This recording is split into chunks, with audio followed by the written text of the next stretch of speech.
How to adjust automatic wing mirrors. On the driver's side door panels, you will find the buttons with the letter L and R,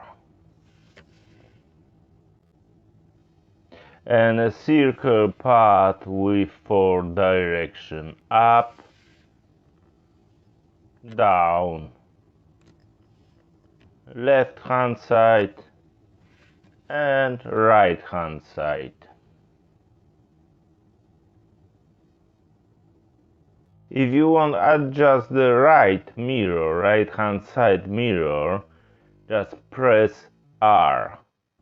If you want to adjust the left side mirror, then press L instead of R. Let's see how it works in practice. When I press up arrow, then the outside wing mirror going up,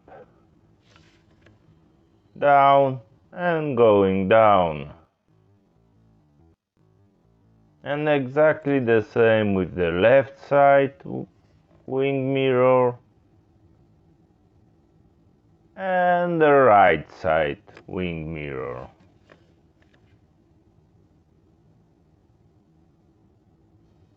Thank you for watching, guys. Please like, subscribe and comment. See you next time. Cheers, bye.